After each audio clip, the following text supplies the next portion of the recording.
Hola, Dios les bendiga. Sean bienvenidos a su canal TIS de Vida. Este es el espacio donde la psicología, la ciencia y sobre todo la palabra de Dios se unen para iluminar tu vida. Vamos a hablar sobre el arrepentimiento. El arrepentimiento es un elemento decisivo de la conversión, pero no debemos considerarlo simplemente como otra palabra para creer. La palabra griega para arrepentimiento es metanoia, que significa reflexión o cambio de mente.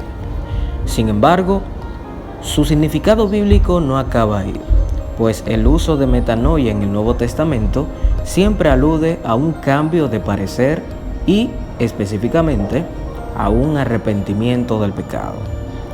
En el sentido en que Jesús lo utilizaba, el arrepentimiento requería repudiar la vieja forma de vida y acudir a Dios en busca de salvación. En cambio de proceder, así es lo que Pablo tenía en mente cuando explicaba el arrepentimiento a los tesalonicenses. Ustedes se convirtieron de los ídolos a Dios para servir al Dios vivo y verdadero. Eso está en 1 de Tesalonicenses capítulo 1, verso 9.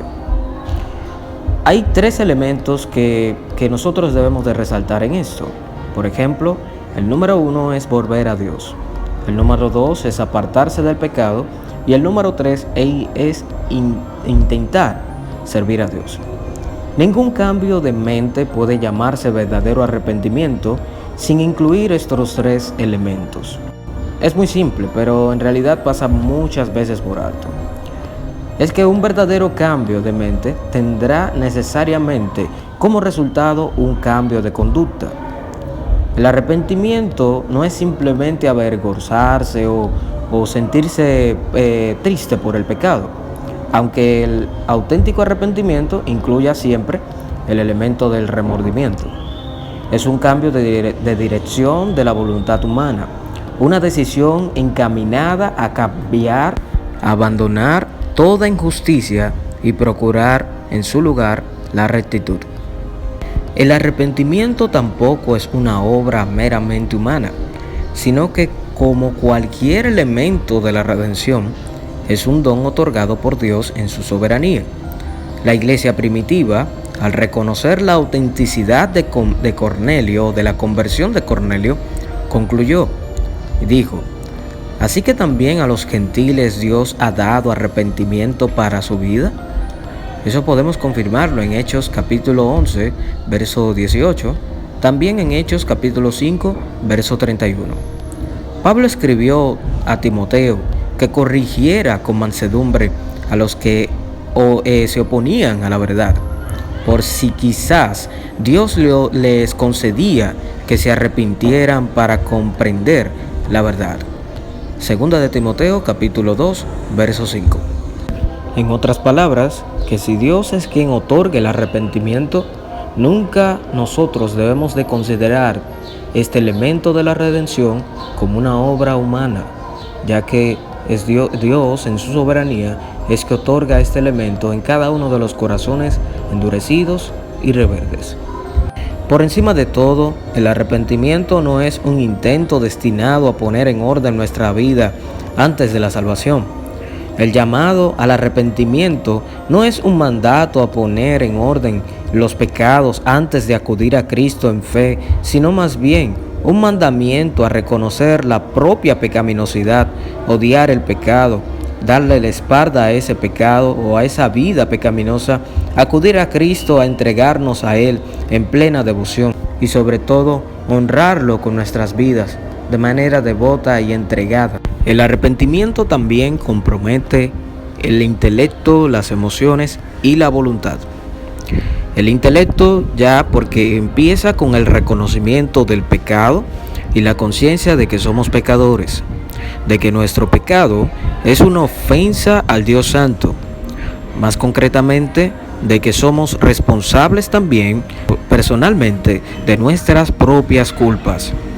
El arrepentimiento que lleva a salvación debe incluir asimismo el reconocimiento de quién es Cristo, además de la aceptación de que tiene el derecho de gobernar nuestras vidas.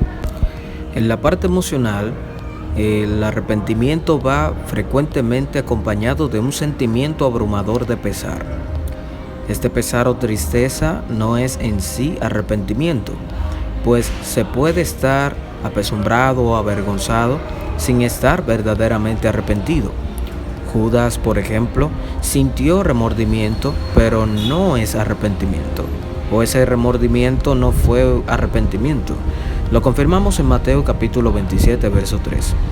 El joven rico también es otro ejemplo de que sintió tristeza, pero esa tristeza no quiere decir de que tuvo un verdadero arrepentimiento. Mateo capítulo 19, verso 22. No obstante, la pesadumbre puede conducir a un verdadero arrepentimiento. Según 2 Corintios capítulo 7, verso 10, la tristeza que es según Dios genera arrepentimiento para salvación, de lo cual no hay de qué lamentarse.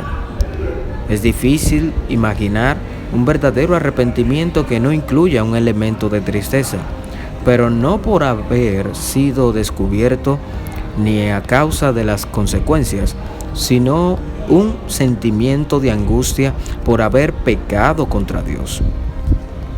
También afecta la voluntad, porque el arrepentimiento exige un cambio, una transformación de la misma voluntad. Lejos de ser solamente un cambio mental, constituye un deseo, más bien determinación, de abandonar la desobediencia obstinada y rendir la voluntad a Cristo.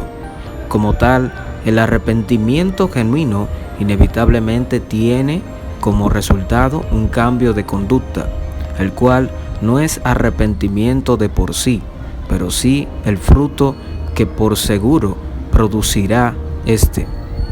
Donde no hay diferencia observable de conducta, no se puede confiar en que haya abundante arrepentimiento.